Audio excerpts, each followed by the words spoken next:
You spent time interacting with women at BluPine Energy. What stood out to you during these conversations? So, seeing the whole group of the women in the BluPine industry, I saw there was so much freshness, there was so much receptivity. Somehow, the faces that I saw today were all so keen to learn, to grow. I think almost each one of them, as I was talking to them, conversing with them, you could just see the willingness in them. The willingness to learn, the willingness to grow, and the willingness to cross the boundaries that have been historically there for women. In fact, I was told that most of them were engineers.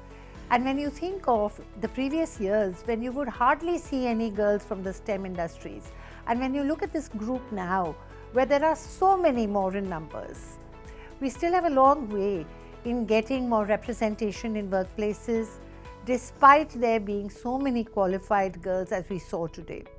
So I think each session like this, where the girls of young generation, Gen Z, millennials, they were all sitting together, so keen to learn, set examples, be role models and grow. We just have to give them some nurturing ground and they're ready to go. From a psychological and cultural lens, what do women need most in workplaces today to truly participate and lead? So I'll take the psychological and the cultural separately. Culturally, we have a long way to go as a country because though a lot is changing and evolving, it's in pockets. You can't say that throughout India we have yet had cultural health which support women fully. So we'll talk about that in a bit, but to say psychologically what do they need? Exactly because of that. Exactly because there has been a backlog of the past. Exactly because women have been marginalized for many years and centuries. In some countries, more than others. So we need to provide them a psychologically safe space where they are able to find their own space, their own voice, which is not yet completely there. Even in today's session, we saw that within a span of hours, when we gave them the space to talk out their hearts, to even express their doubts, to even express their vulnerabilities, they started blooming right in front of our eyes. If this can be done in such a short span, imagine the impact when we hear them, when we listen to them, their lived experiences, their aspirations, even their self-doubts.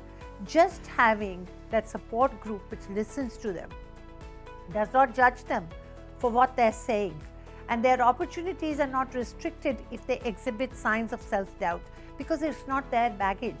It's the baggage of society, it's the baggage of the culture. Once we understand that and give them permission to speak out anything that they're feeling and they're wishing to express, you see a magnificent change happening there. So that's the psychological part they need. Along with that, they also need validation. Nature has made men and women different. Or I would even say, yes, we understand that gender is a continuum, but there are masculine traits and there are feminine traits. In the feminine traits, you often find a lot of emotions, and that's good, isn't it? It's not something to judge or think that it's a weakness.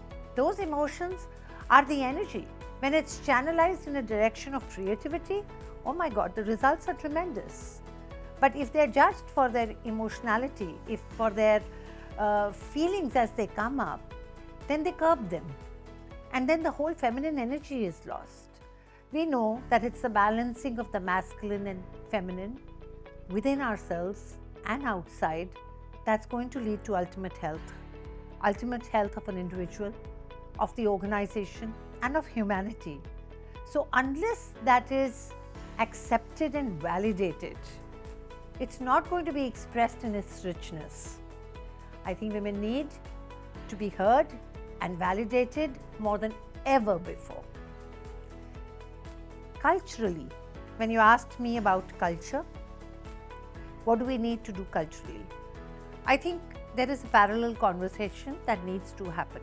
On one hand, we need to have separate conversations with the women, helping them, mentoring them in finding their space, in finding their strengths. On the other hand, we need to sensitize the organization, the environment, So we do something which is called gender intelligence, not gender sensitization. Gender intelligence talks about both men and women understanding each other. It's not about gender neutral, because there is no such thing as gender neutral. It's not about irrespective of gender. The differences are there. Those differences are to be seen, respected, and celebrated, and not put under the carpet. When we are able to do that, that's when we'll be truly able to leverage the diversity of thought that we want to. That will lead to better innovation, better business, and better overall results for everybody. So, irrespective of what is the ratio of men and women in a particular culture or organization, I think it's important for us to invite everyone at the table to voice their difference. That's what diversity is all about. How important is visibility and the presence of role models for women in sectors like energy? So, in sectors like energy, and I've done a lot of work in sectors of energy, there has been a dearth of women. And because of that dearth, there have been a lack of role models. Because there are certain industries which are considered typically for men, not designed for women, and where there are objections from people, from men, from families to say, why must you go into an industry like that? And because they see less role models who can do everything. And then when you create such role models, when you popularize such stories where you see that women can do any task, it can be climbing a windmill, it can be that the forklift is not working and she can still climb up, it can be doing lengthy hours, it can be carrying heavy equipment. All of that, where is it written that women can't do that? And why is it that only in certain countries, maybe like ours, where we make it into an issue? In many other countries, it's not a conversation at all. There are plenty of women in those roles, and it's seen as completely normal. Why haven't we normalized it as yet? Yes, because there have been a dearth of role models. So I think it becomes very imperative for consultants like me, coaches like me, and organizational leaders to really develop the pipeline of such women so that they reach the senior positions and they are able to really tell their success stories to inspire not only women but also men. You facilitated this in a workshop setting. What role do such spaces play in advancing inclusion?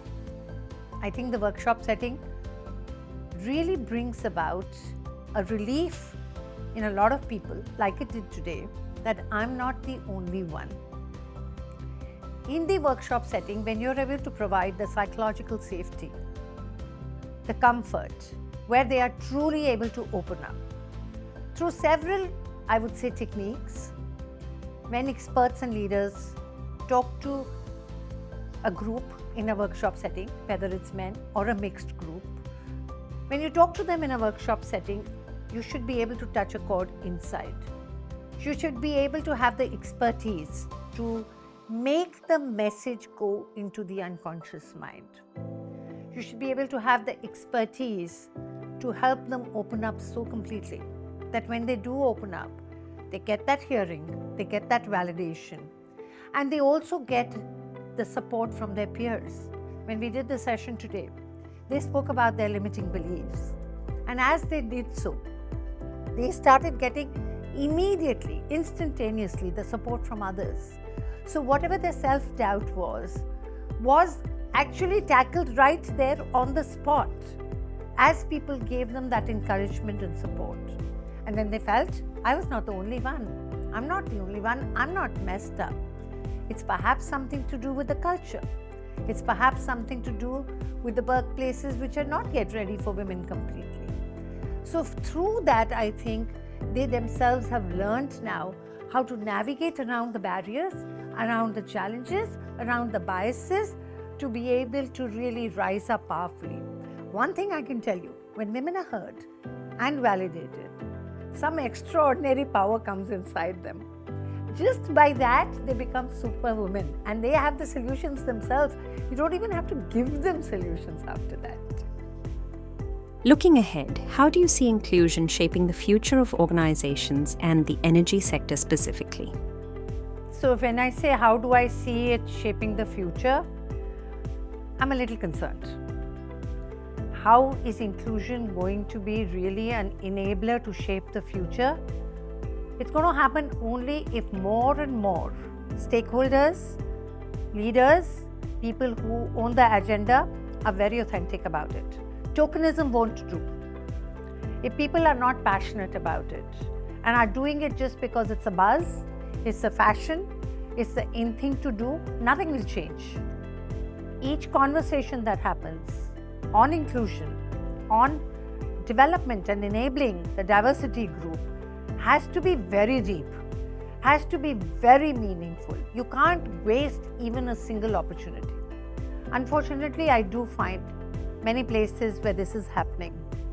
As compared to the past, in the past, people who were working on this agenda were only those who were very sincere, very passionate, very authentic. But as it started becoming the fashion, we saw a dilution in certain pockets. If that doesn't happen, then inclusion is the next boom. Because look at the different generations that are there in the workplace. Look at the difference that Gen Z comes with as compared to all previous generations. Not only Gen Z, now we are having Gen Alpha. Look at the social mobility that's happening.